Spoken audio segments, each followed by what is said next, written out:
এবারে বিধায়কের সোশ্যাল মিডিয়ার ফেসবুক অ্যাকাউন্ট অফিসিয়াল পেজ হ্যাকের অভিযোগ একের পর এক ঘটনার সামনে আসতেই বিধায়ক ও তার পরিবার আতঙ্কের মধ্যে রয়েছে।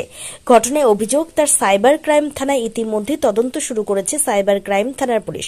প্রথমে বাড়িতে দুষ্কৃতী হামলা, তার কিছুদিন পর গাড়িতে নাশকতার চেষ্টা, এবার ফেসবুক অ্যাকাউন্ট এবং অফিসিয়াল ফেসবুক পেজ হ্যাক করার অভিযোগ বিধায়কের। বিষয়টি নিয়ে ইতিমধ্যে সাইবার ক্রাইম থানায় অভিযোগ দায়ের করেছেন বিধায়ক চিন্ময় দেববর্মন।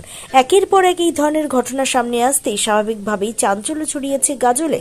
বিজেপি বিধায়ক চিন্ময় দেববর্মন বলছেন, সামনের বছরই বিধানসভা নির্বাচন আসতে চলেছে।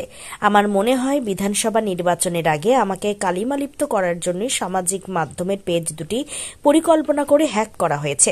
আমার ফেসবুক অ্যাকাউন্টগুলো থেকে আমার নিজের কাজকর্ম এবং দলীয় বিভিন্ন বিষয় আমি শেয়ার করে থাকি। আমার বিশ্বাস এই ভুয়ো অ্যাকাউন্টগুলো ব্যবহার করে আমার এবং দলের নামে বিভিন্ন কুৎসা ছড়ানো হতে পারে। সাধারণ মানুষের মধ্যে নেতিবাচক ধারণা তৈরি করার জন্যই এগুলো ব্যবহার করা হতে পারে। বিষয়টি নিয়ে আমি এবং আমার পরিবার যথেষ্ট আতঙ্কে রয়েছে।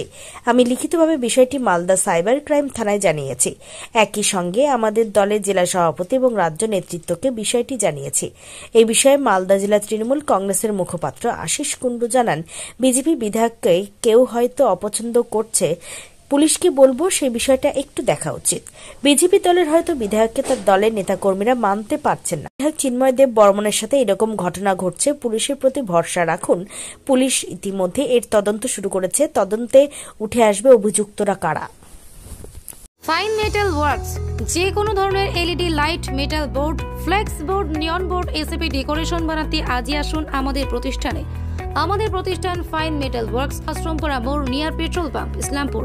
যোগাযোগ নম্বর 9971136010 অথবা 8076964664।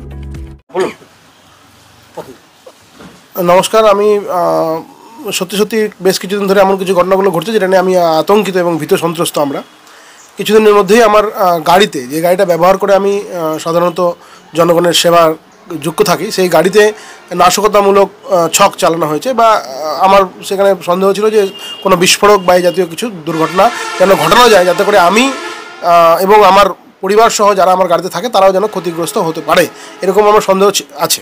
এবার তারপরে হঠাৎ করে কিছুদিন মধ্যে দেখছি আমি আমার ফেসবুক অ্যাকাউন্টে যে ধরনের অ্যাক্টিভিটি থাকে সেগুলো করতে গিয়ে দেখছি যে আমার ফেসবুক হ্যাক করা হয়েছে।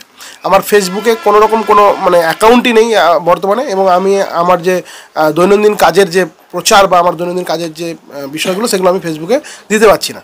এবং এখন দেখছি যে কিছুদিন আগে আমরা একটা বিষয় নিয়ে প্রতিবাদ করেছিলাম, সেই প্রতিবাদের যে ভিডিও বা বিষয়টা ছিল সেটাও আর ফেসবুক থেকে ডিলিট করে দেওয়া হচ্ছে।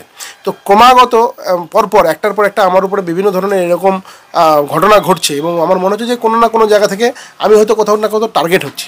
যেহেতু একজন জনপ্রতিনিধি হিসাবে গাজলের সাধারণ মানুষের স্বার্থে বিভিন্ন সময় বিভিন্ন দাবি দেওয়া তুলেছি, বিভিন্ন প্রতিবাদ করেছি, আন্দোলন করেছি, এবং আমি আমার মানুষের জন্য কিছু করার চেষ্টা করছি। এই কারণে হতে পারে যে আমি কাউরি দ্বারা বা বিরোধীদের দ্বারা টার্গেটেড, যে কারণে আমার নিজের ব্যক্তিগত ক্ষতি করার চেষ্টা করা হচ্ছে, আমার পরিবারের ক্ষতি করার চেষ্টা করা হচ্ছে, আমার গাড়িতে এমন কিছু ঘটনা হচ্ছে যাতে করে গাড়ি বিস্ফোরণ হতে পারে বা কোনো রকম কোনো নাশকতামূলক ছক করা হচ্ছে। এবং তারপরে দেখছি যে আমার যে সোশ্যাল মিডিয়ার যে অ্যাকাউন্ট, ফেসবুক অ্যাকাউন্ট, সেটাও আর হ্যাক হয়ে যাচ্ছে। তো এই যে চলছে, এগুলোর দ্বারা কি প্রমাণিত হয়? আমার এটাই শুধু প্রশ্ন যে এভাবে করে ক্রমাগত টার্গেটেড করে আমাকে তো হয়তো কোথাও ভীত সন্ত্রস্ত করার চেষ্টা হচ্ছে, এটাই না, এটাই প্রমাণ করতে চাইছে যে আমাদের বিরোধীদের কণ্ঠরোধ করা হবে, এটাই হচ্ছে বিষয়, আর তো কিছু নয়। কারণ আমি এই ফেসবুকের মধ্য দিয়ে আমি গাজলের মানুষের বিভিন্ন দাবি দেওয়া নিয়ে আমি আন্দোলন করি, বিভিন্ন সোচ্চার হয়, এবং আমি আমার নিজের যে কর্মকাণ্ড সেটাও আমি এই ফেসবুকের মাধ্যমে জনগণের কাছে পৌঁছানোর চেষ্টা করি। তাতে করে আমাকে কোথাও না কোথাও আমার গতিকে স্লথ করে দেওয়ার চেষ্টা হচ্ছে, আমাকে আটকে দেওয়ার চেষ্টা হচ্ছে, এবং বিভিন্ন বিষয়ে পুলিশের দ্বারস্থ হয়েও এর আগে আমার বাড়িতে যে হামলার ছক কথা হয়েছে সেটাও প্রতিবেশীদের কারণে আমি বানচাল করতে পেরেছি, এবং গাড়িতে যে ঘটনা ঘটেছে তার জন্য আমি পুলিশের দ্বারস্থ হয়েছি। এখনও তার কোনো সদুত্তর আমি এখনও পাইনি, এবং সেই বিষয়টা একটা পুলিশ এখনও পর্যন্ত সেই বিষয়ে কোনো অগ্রগতি আমি দেখতে পাচ্ছি না। তো সেই জন্য কোথাও না কোথাও হয়তো টার্গেট করে, আর যাতে করে আমাদের আগামী দিনগুলো বিপদ সংকুল করে যাওয়া যায় তার চেষ্টা হচ্ছে। কোথায় কমপ্লেন করলেন? আমি আমাদের যে মালদা জেলায় যে আমাদের সাইবার দপ্তর আছে, সাইবার ক্রাইম বিভাগ, সেইখানে আমি আমার ফেসবুক অ্যাকাউন্ট সংক্রান্ত যে বিষয়টা তার কমপ্লেন দিলাম। গাজলের বিজেপি বিধায়ক চিন্ময়বাবু কমপ্লেন করেছেন যে তার ফেসবুক অ্যাকাউন্ট হ্যাক হচ্ছে। ওনাকে আমি একটা কথাই বলতে চাই, আপনি তো সাইবার ক্রাইম থানাতে অলরেডি কমপ্লেনটাকে লজ করেছেন। মালদার কনসার্ন অফিসার্সরা অত্যন্ত সিরিয়াস। আপনি একদম রেস্ট অ্যাসিওর থাকুন, উইদিন ভেরি শর্ট পিরিয়ড কে বা কারা হ্যাক করেছে, কিভাবে অ্যাক্ট হয়েছে, এগুলো অলরেডি ইনভেস্টিগেশনের পার্ট। এটা খুব শীঘ্রই ইনভেস্টিগেট করে আপনি সঠিক বিচার পেয়ে যাবেন। কারণ বাংলায় রুল অফ ল মুখ্যমন্ত্রী মমতা বন্দ্যোপাধ্যায়ের নেতৃত্বে এস্টাবলিশড আছে। আরেকটি কথা পুলিশকে আমরা বলতে চাই, কারণটা পুলিশদেরও ইনভেস্টিগেশনের সময় একটা জিনিস দেখা দরকার। কারণ এর আগে আমরা দেখলাম বিজেপির ওলমালদার বিধায়ক, তাকে যখন খুন করার চক্রান্ত করছে কে? আরেকজন বিজেপির সমর্থক বা নেতৃত্ব। তো চিন্ময়বাবুর ক্ষেত্রেও এই মালদায় বিজেপির এত ফ্র্যাকশনস, এখানে বিজেপির বিরুদ্ধেই লড়তে ব্যস্ত। মানে বুথে কর্মী নেই, কিন্তু 40টা যদি কর্মী থাকে তার মধ্যে 4টে ফ্র্যাকশন।